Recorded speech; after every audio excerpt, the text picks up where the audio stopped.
안녕하세요. 오늘은 어쩌면 듣기 불편할 수도 있는, 그러나 꼭 한 번은 생각해 봐야 할 이야기를 조심스레 꺼내보려 합니다. 끝까지 들어보신다면 분명 지금보다 더 단단하고 더 평온한 노후를 살아가실 수 있으리라 믿습니다. 주제는 바로 우리가 살면서 한 번쯤 느껴봤을 감정, 허세와 과소비에 대한 이야기입니다.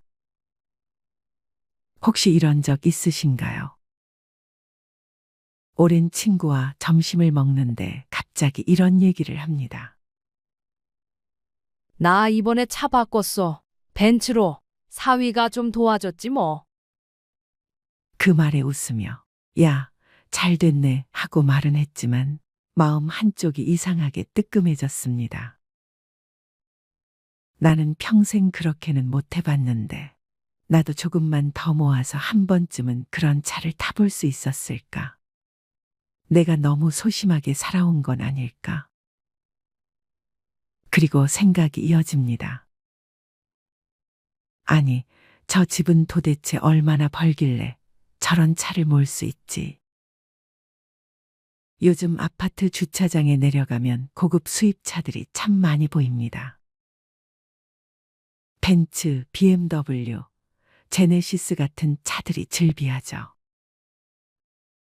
심지어 3, 40대 젊은 사람들도 그런 차를 타고 다니는 걸 보면 이제 세상은 많이 달라졌구나 싶기도 합니다. 그런데요, 그게 정말 다들 돈이 많아서일까요? 그 차가 정말 여유에서 비롯된 소비일까요?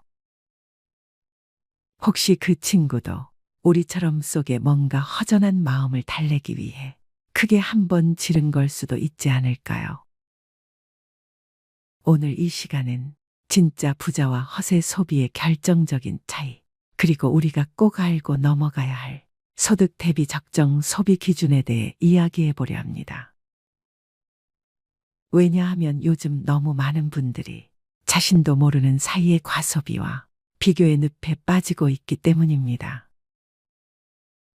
겉보기에 잘 사는 것 같아 보여도 실속은 없는 경우가 너무나 많고, 그게 결국 우리의 노후를 갉아먹고 있다는 걸 우리는 너무 늦게 깨닫곤 하죠.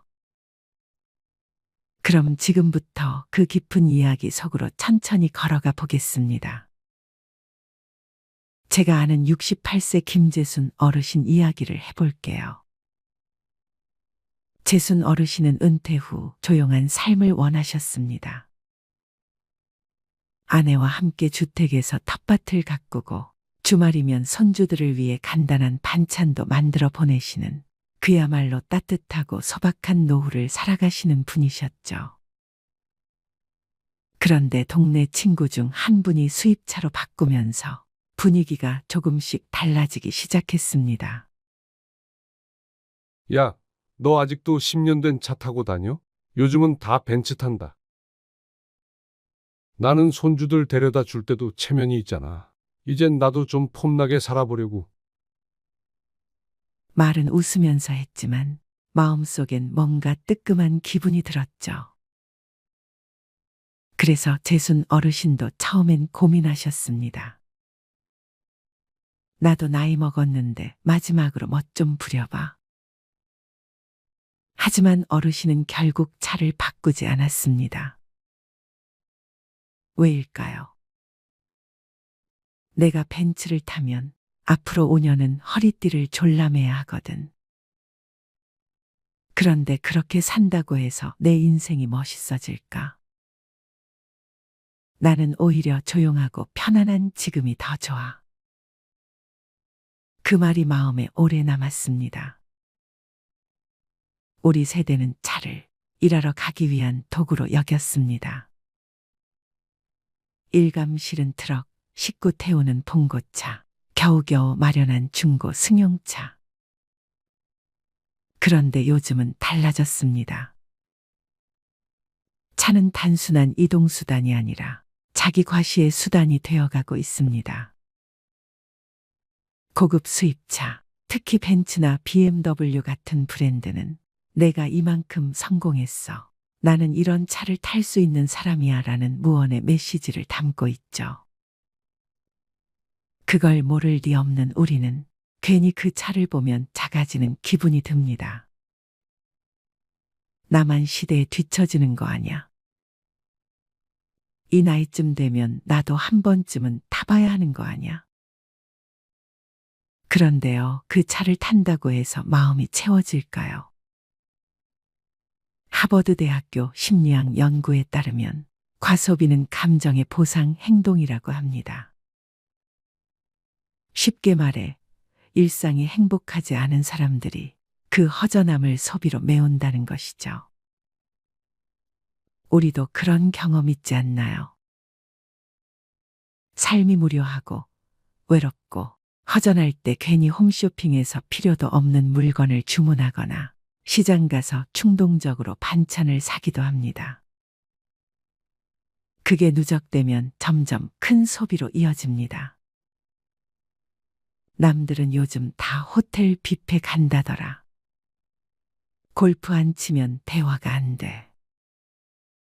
이 나이에 명품 가방 하나 정도는 있어야지. 이런 말들이 스멀스멀 마음을 채웁니다. 그러다 보면 내 생활비보다 명품 가방이 더 중요해지고 내 건강보다 남의 시선이 더 중요해집니다. 자, 이제는 조금 더 현실적인 이야기를 해보겠습니다. 허세 지수라는 개념이 있습니다. 이건 간단히 말해서 내가 가진 물건의 가격이 내 월소득에 비해 얼마나 과한가를 수치로 나타낸 지표입니다. 예를 들어볼까요? 월 300만 원 버시는 분이 3천만 원짜리 차를 몰면 허세 지수는 10입니다. 즉, 10개월치 소득을 모아야 살 수 있는 차라는 뜻이죠. 그런데 만약 6천만 원짜리 차를 타고 있다면요. 허세 지수는 20입니다. 20개월, 거의 2년 가까이의 소득을 몽땅 모아야 겨우 살 수 있는 차인 거죠. 문제는 이 차가 대출로 샀다는 겁니다. 즉, 허세 지수는 더 높아진다는 거죠. 게다가 매달 보험료, 주유비, 세금, 주차비, 세차비, 수리비까지 들어간다면 그 부담은 상상을 초월합니다. 이제는 인생 후반전입니다. 젊을 땐 허세 부릴 여력이라도 있었지만 지금은 병원비, 자녀 문제, 노후 생활비가 더 중요해진 시기죠. 내가 65세 이상이고 매달 일정한 연금이 들어오며 큰 병 없이 평온히 지낸다. 이것만큼 든든한 노후가 어디 있겠습니까? 그런데 그런 삶을 포기하면서까지 남 눈치 보며 과한 소비를 한다면 그건 진짜 후회가 남을 선택입니다. 우리는 비교하며 살아왔습니다. 옆집 아들보다 우리 아들이 공부 잘하면 흐뭇했고 친구보다 먼저 승진하면 뿌듯했죠. 하지만 그 비교는 은퇴 후에도 계속됩니다. 쟤는 손주들이 더 잘해준다더라. 쟤는 연금이 많대. 쟤는 며느리가 명절 음식 다 차린다던데. 그런데요, 남의 삶은 것만 보이는 겁니다. 수입차를 타는 친구가 사실 매달 적자일 수도 있습니다. 명품 가방을 든 며느리가 사실 카드값에 허덕일 수도 있죠. 남이 뭐라고 하든, 남이 뭘 입고 뭘 타든 그게 내 삶과 무슨 상관입니까? 이제는 있는 그대로의 나를 사랑해야 할 시기입니다. 내가 지금 건강하게 걷고 박하게 밥 먹고 가끔 손주들 웃는 얼굴만 봐도 그게 가장 큰 자산 아닐까요? 지금부터는 이 말을 꼭 기억하세요. 내가 선택한 소비는 내 삶을 더 평온하게 만들어야 한다. 불안하게 만드는 소비라면 그건 지혜로운 소비가 아닙니다. 차가 없어서 불편한 건 불편함일 뿐이지만 차를 무리하게 사서 밤잠을 설친다면 그건 소비가 아니라 고통입니다. 혹시 오늘도 친구가 자랑하는 이야기 때문에 마음이 흔들리셨다면 이 영상이 마음의 중심을 다시 잡는 기회가 되었으면 합니다. 허세는 무섭게 전염됩니다. 하지만 단단한 자기 기준은 더욱 강하게 전염될 수 있습니다. 이제 우리 세대가 허세가 아닌 지혜로 살아가는 모습을 자녀들에게 보여줄 차례입니다. 아이고, 관리비가 또 밀렸네요. 어르신, 이번 달엔 꼭 좀 부탁드려요. 관리실 직원의 말에 김명자 할머니는 고개를 푹 숙였습니다. 통장을 들고 은행에 갔을 때 잔액은 7,000원. 생활비를 인출한 지도 오래됐고 최근엔 아들 집에서 반찬을 좀 나눠줘서 겨우 끼니를 이어가고 있었습니다. 그런데도 그녀는 말합니다. 아들한테는 절대 손 안 벌려요. 민폐잖아요. 그런데 안타깝게도 장고는 이미 그녀의 의지를 배신한 지 오래였습니다. 명자 할머니의 이야기는 결코 남의 일이 아닙니다. 70이 넘도록 죽어라 일만 하며 살아왔는데 통장엔 늘 10만 원도 남지 않았다는 중장년층의 고백. 어쩌다 우리 세대의 통장은 이토록 텅 비었을까요? 왜 은퇴한 6070 세대들의 통장에는 100만 원도 남아있지 않은 걸까요? 많은 분들이 이렇게 말씀하십니다. 70 넘으면 그냥 조용히 집에만 있는 거지. 뭐 그렇게 돈이 들겠어요. 하지만 현실은 전혀 그렇지 않습니다. 퇴직 후 20년은 기본이고 30년을 넘기는 경우도 적지 않습니다. 65세 이후 평균 기대 수명은 84세를 넘어가고 있고 부부 중 한 사람이 90세 이상까지 사는 경우도 아주 흔해졌습니다. 하지만 대부분의 60대, 70대들은 아직도 이렇게 생각합니다. 노후는 그냥 연금으로 대충 살면 되겠지. 아프지만 않으면 되잖아. 나이 들면 돈 안 써. 하지만 현실은 달라요. 병원비, 치과비, 집 수리비, 명절 경조사비, 손주 용돈, 보청기, 안경 교체, 한 달 식비까지. 이 모든 것이 60대 이후부터 본격적으로 돈을 갉아먹기 시작합니다. 문제는 많은 분들이 아직도 50대처럼 쓰고 있다는 거예요. 그냥 한 달에 몇십만 원은 나가게 되더라고 하는 식으로요. 그게 바로 위험의 시작입니다. 노후는 안 써도 돈이 새는 시기예요. 쓰지 않아도 세월이 가져가는 돈이 있다는 걸 모르고 지나가다 보면 어느 순간 통장 잔고가 0원이 됩니다. 또 자존심이 문제인 경우도 많습니다. 가난해도 남에게 손 안 벌리는 것, 부족해도 자식에게 부담 주지 않는 것. 이게 미덕처럼 여겨져 왔어요. 그런데 자존심은 준비 없는 사람에겐 아무런 방패가 되어주지 않습니다. 자존심을 지키려면 돈이 필요합니다. 체면을 유지하려면 자산이 있어야 합니다. 자존심은 스스로를 지탱하는 강한 무기이지만 그 안에 든 칼날은 현실이 닿는 순간 너무 쉽게 부러지죠.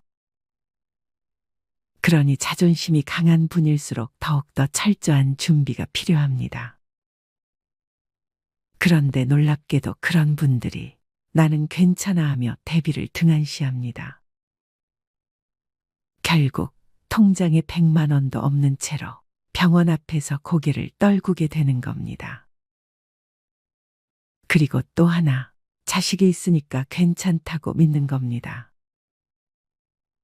통장에 잔고가 없는 분들에게 이유를 물으면 종종 이렇게 대답하십니다. 나도 애들 키웠고 애들이 있으니까 그래도 어디 가서 굶기야 하겠어. 그런데 이 믿음은 현실을 외면한 환상입니다. 오늘날 30대, 40대 자녀들은 자신조차 감당이 어려운 세대를 살고 있어요. 물가 상승률, 집값, 교육비, 대출이자, 치솟는 보험료. 이들은 이미 삶에 쫓기고 있으며 부모까지 부양할 여력은 턱없이 부족합니다. 그럼에도 불구하고 여전히 많은 부모님들이 자식이 있으니까란 생각으로 저축을 미루고 부동산만 믿고 의료비 대비를 하지 않아요. 그리고 어느 날 자식의 차가운 한마디를 듣게 되죠. 엄마, 아빠, 저희도 솔직히 너무 힘들어요. 이때 깨닫게 됩니다. 아, 자식은 노후 대책이 아니었구나. 또, 돈이 없어서 못 모았어요. 라는 말을 참 많이 듣습니다. 물론 맞는 말이죠. 벌이가 적어서 저축 못했다는 분들 많습니다. 돈이 남아야 모으지요. 그런데 현실은 이렇습니다. 돈이 남아서 저축하는 게 아니라 저축을 하니까 남는 겁니다. 하루 1,000원, 한 달 3만 원. 이 금액을 무시해온 분들이 대부분이에요. 그깟 돈이 무슨 의미가 있겠어 하고 넘기다가 10년이 지나도 20년이 지나도 통장엔 여전히 0이 찍혀 있습니다. 반면 정말 소득이 적어도 매달 3만 원, 5만 원씩 꾸준히 모아온 분들은 그래도 급할 땐 꺼낼 게 있어서 다행이에요 라고 말하십니다. 문제는 금액이 아니라 습관입니다. 작은 돈을 소중히 여긴 사람은 언젠가 큰 돈도 제대로 다룰 수 있게 됩니다. 그리고 또 이런 말씀도 하세요. 그냥 아프지만 않으면 돼요. 하지만 노후의 가장 큰 지출은 바로 병원비입니다. 특히 치과, 안과, 정형외과는 보험이 잘 안 되거나 비용이 큽니다. 의외로 큰 돈이 드는 항목이 청력 저하, 백내장, 무릎 연골 수술, 틀니, 임플란트 그리고 각종 검진비입니다. 문제는 이런 항목은 대부분 계획되지 않은 지출이라는 겁니다. 통장에 100만 원도 없는 분들은 이런 의료비 앞에서 항상 무력해집니다. 아이고, 그거는 나중에 아프면 그때 생각해보지. 하지만 그때는 갑자기 오고 그때 돈이 없으면 삶의 질이 수직낙하합니다. 그런가 하면 삶의 낙이 없다고들 하십니다. 여가와 취미가 없다 보니 지출이 감정적으로 이루어지는 경우가 많습니다. 책을 사는 것도 걷기 좋은 운동화를 사는 것도 아깝다고 생각하면서 술자리에는 쉽게 지출하죠. 내가 이 나이에 친구라도 만나야지. 그러다 보니 남는 게 없습니다. 자기만의 여가나 취미가 없는 사람은 감정 소비를 반복하고 결국 빈 통장만 남깁니다. 또 이런 말도 있습니다. 나중에 모으려고 했지. 그런데 기억하셔야 합니다. 돈을 모으는 데에는 나중이 없습니다. 지금 시작하지 않으면 그 나중은 오지 않습니다. 통장에 100만 원도 없는 70세 어르신들이 공통적으로 하는 후회는 딱 하나입니다. 조금이라도 일찍 시작할 걸. 많은 분들이 이렇게 말씀하세요. 나 정말 검소하게 살았어요. 사치 같은 건 절대 안 했어요. 하지만 현실은 다릅니다. 작은 사치, 반복된 소비, 습관적 지출, 이 모든 것이 누적된 결과입니다. 매일 마시는 5,000원짜리 커피, 정기 배송 구독 서비스, 다 못 쓰는 건강식품, 자식과의 식사 후 결제 습관. 이런 습관적 소비는 눈에 보이지 않기에 더 무섭습니다. 누구보다 검소하다고 믿었던 사람들이 가장 위험한 지출을 하고 있는 경우가 많습니다. 돈보다 사람을 믿는다고요. 멋진 말입니다. 그런데 실천이 불가능합니다. 사람도 관계도 존엄도 결국 돈 위에 세워져야 지속될 수 있기 때문입니다. 돈이 없으면 선택지가 줄어들고 자존감이 흔들리며 좋은 것을 알아도 실천하지 못하게 됩니다. 그리고 마지막으로 이런 체념이 가장 무섭습니다. 이 나이에 뭘 하고 희망을 아예 꺼버리는 거요. 하지만 정말 그럴까요? 지금 이 영상을 보신다면 아직 늦지 않았습니다. 1만 원부터 시작하세요. 매일 가계부를 써보세요. 하루에 커피 한 잔 안 마시고 저축하세요. 당장 1년 뒤 당신의 통장은 달라질 수 있습니다. 70세에도 인생은 다시 시작할 수 있습니다. 통장 잔고가 0원이어도 오늘부터 진짜로 변화하고자 하는 의지가 있다면 그 인생은 마이너스에서 플러스로 향할 수 있습니다. 작은 돈을 무시하지 마세요. 주관 없는 소비를 경계하세요. 자식이 아닌 나의 힘으로 설 준비를 지금 하세요. 그리고 꼭 기억하세요. 돈이 없어서 불행한 게 아닙니다. 돈이 없는데도 바꾸려 하지 않을 때, 그때 진짜 불행이 시작됩니다. 박종수 할아버지는 은퇴 후 몇 년 동안은 어떻게든 자립하며 살아갔습니다. 하지만 투자 실패와 과도한 지출로 인해 점점 재정 상태가 악화되면서 그는 더 이상 혼자 힘으로 생활을 유지할 수 없었습니다. 어느 날 결국 그는 큰 결심을 하고 자식들에게 돈을 부탁하기로 합니다. 그날 오후 종수 할아버지는 가장 큰 아들인 영수의 집을 찾아갔습니다. 평소에도 자주 오가던 집이었지만 오늘은 발걸음이 무거웠습니다. 초인종을 누르자 영수가 문을 열어주었습니다. 아버지, 웬일이세요? 오랜만에 오셨네요. 종수 할아버지는 어색하게 웃으며 집 안으로 들어갔습니다. 따뜻한 차를 대접받으며 그는 몇 번이나 입을 때려다가 다시 다물었습니다. 결국 마음을 굳게 먹고 조심스럽게 말을 꺼냈습니다. 영수야, 아버지가 정말 미안한데 이번 달 생활비가 부족해서 좀 도와줄 수 있겠니? 영수는 순간 당황한 듯 멈칫했습니다.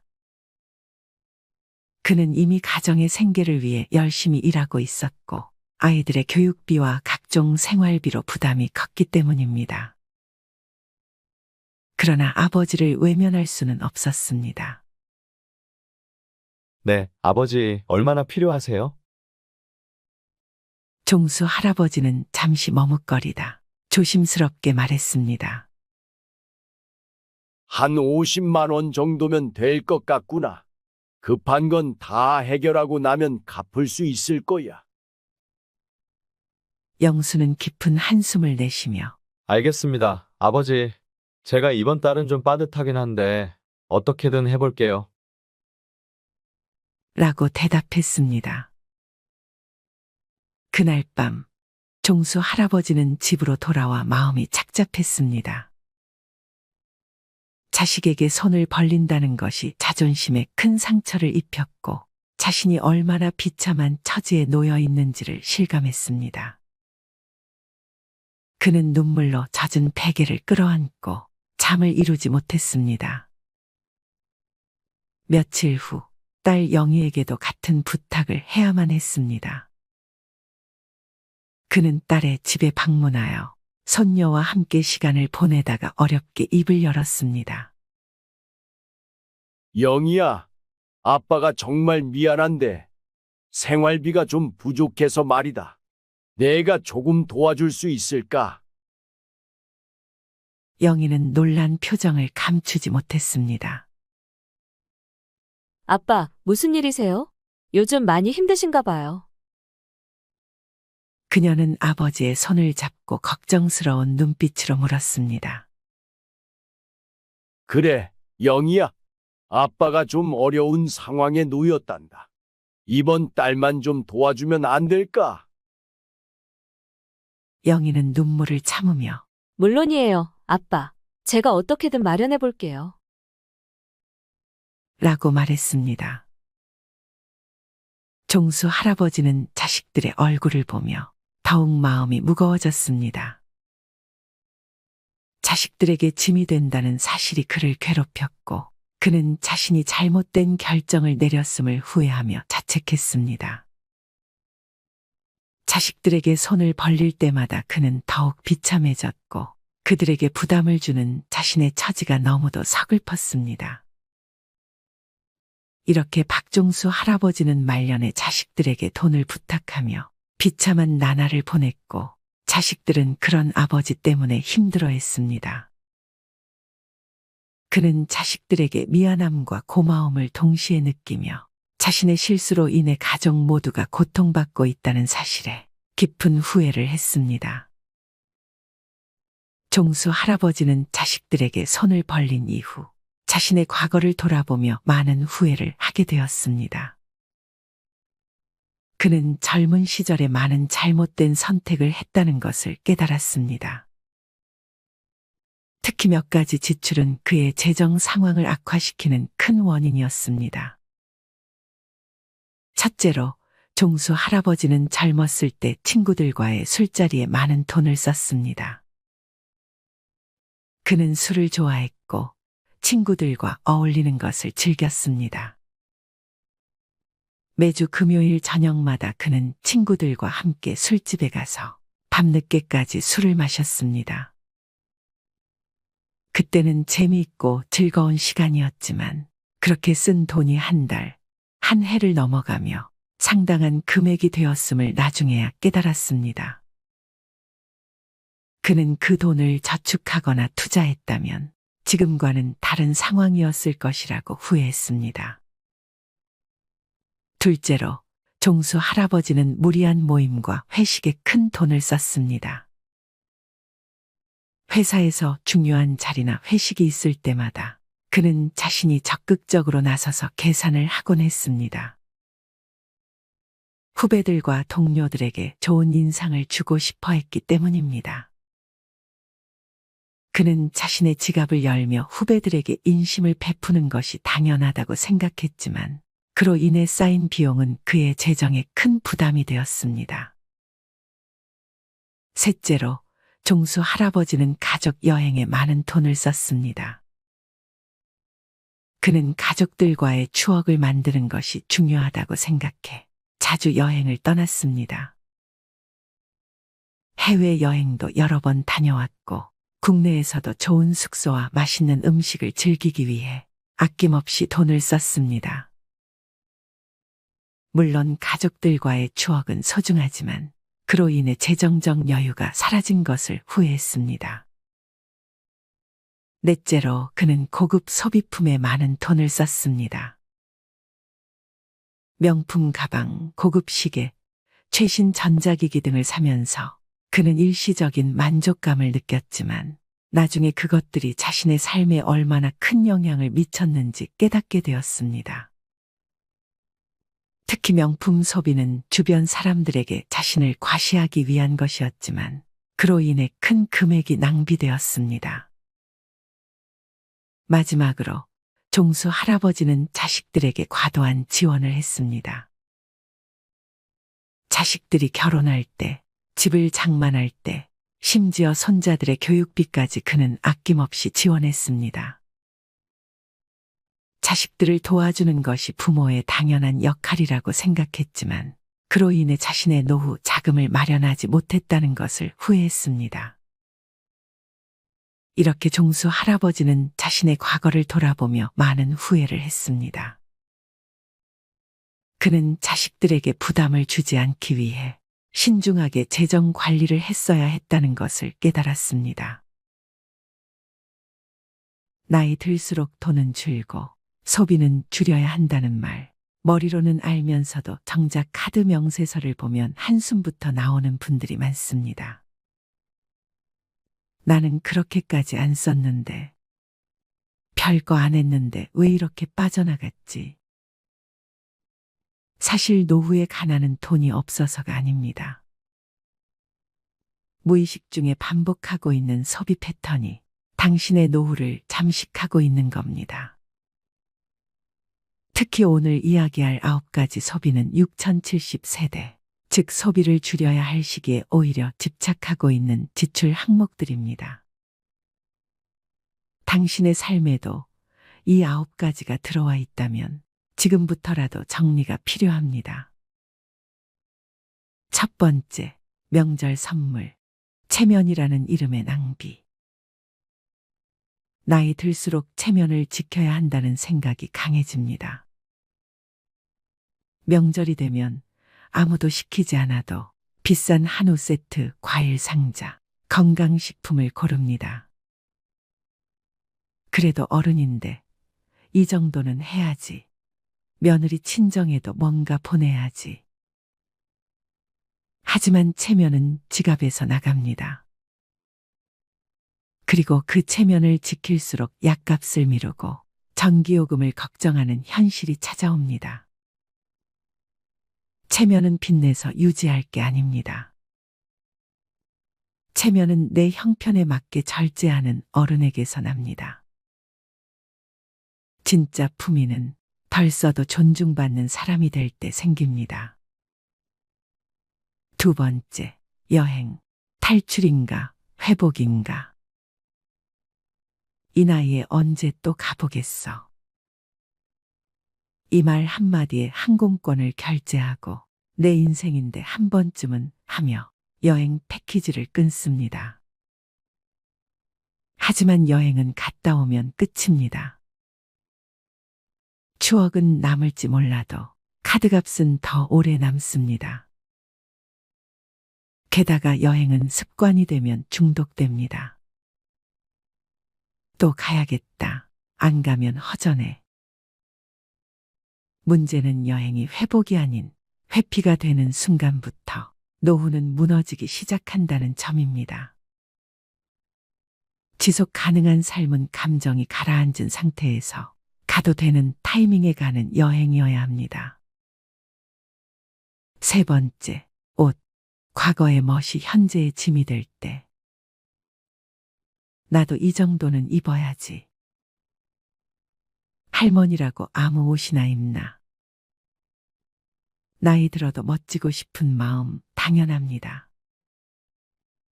하지만 옷장이 가득 차 있고 입는 옷은 늘 똑같은데도 또 다시 신상을 고르고 있다면 그건 멋이 아니라 불안을 지우기 위한 소비일 수 있습니다.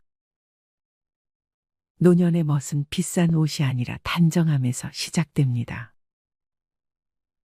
꾸준히 다림질된 셔츠, 잘 맞는 슬랙스, 깔끔한 운동화. 그것이면 됩니다. 진짜 품위는 옷에서 나오는 게 아니라 자기 삶에 책임지는 태도에서 나옵니다. 네 번째, 커피.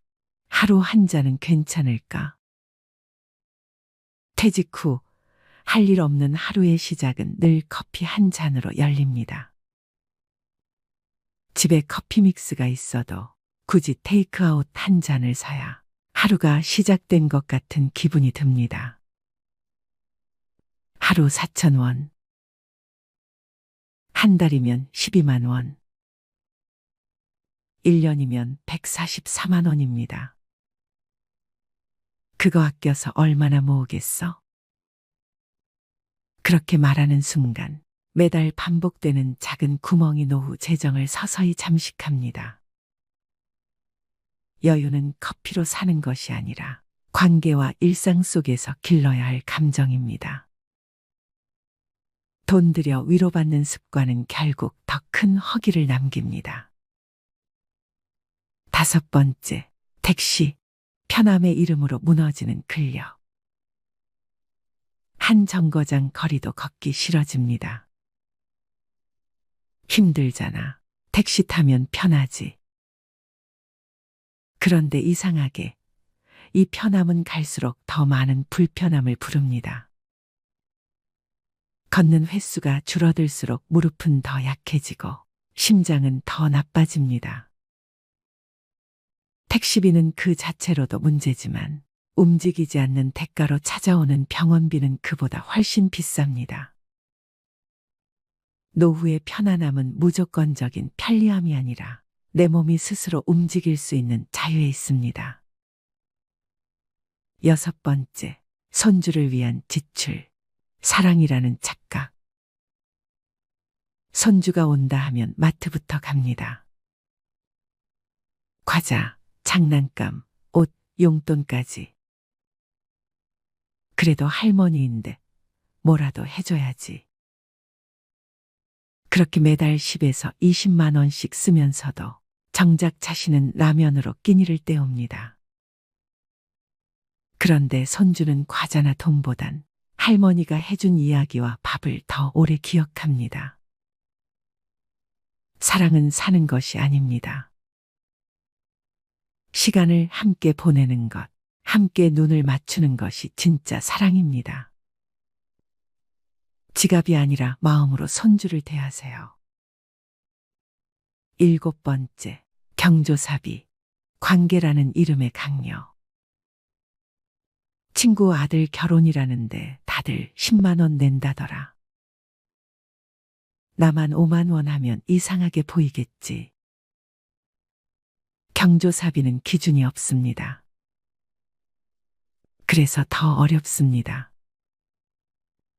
그러나 중요한 것은 당신의 형편과 마음입니다. 남들이 10만 원 낸다고 나도 무리해서 맞추다 보면 정작 당신 자녀의 결혼식엔 통장이 비어 있을 수 있습니다. 경조사비는 투자가 아닙니다.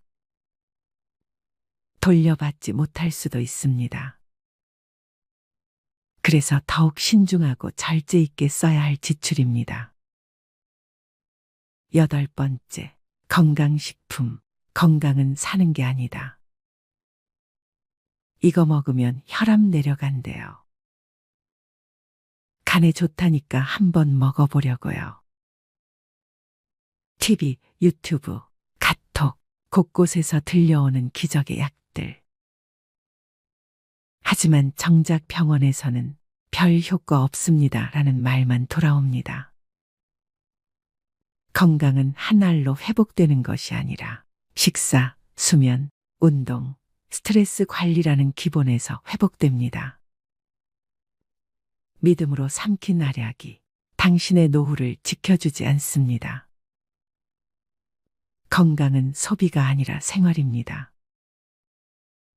9번째, 자동차. 탈 수 있는가, 감당할 수 있는가. 차가 있어야 어딜 가든 편하지. 이 나이에 버스 타기엔 좀. 차는 편리하지만 주유비, 보험료, 정기검사, 수리비, 주차비, 감가까지 계속해서 돈을 잡아먹습니다. 특히 쓰지 않으면서도 가지고만 있는 차는 가장 비싼 소비입니다. 탈 일이 없다면 차를 유지하지 않는 것도 선택입니다. 진짜 자유는 가지지 않아도 불안하지 않은 상태에서 생깁니다. 사람은 더 가지는 싸움에서 행복해지는 것이 아니라 덜 가지는데도 괜찮아지는 싸움에서 자유로워집니다. 누군가는 말합니다. 나이 들면 소박하게 살아야 한다. 하지만 진짜 소박함은 절제가 생활이 된 사람에게서 나옵니다. 아리스토텔레스는 이렇게 말했습니다. 훌륭한 삶이란 많은 것을 소유한 사람이 아니라 적게 필요로 하는 사람에게 주어진다. 당신의 소비 습관은 지금 당신이 어떤 사람인지 말해주는 거울입니다. 그 거울을 마주하고 불필요한 것들을 하나씩 덜어낼 때 비로소 당신의 삶은 가난에서 벗어나기 시작합니다. 더 벌 수 없다면 덜 쓰는 것이 지혜입니다. 덜 쓰는 삶이 결국 더 오래, 더 평온하게 당신을 지켜줄 것입니다.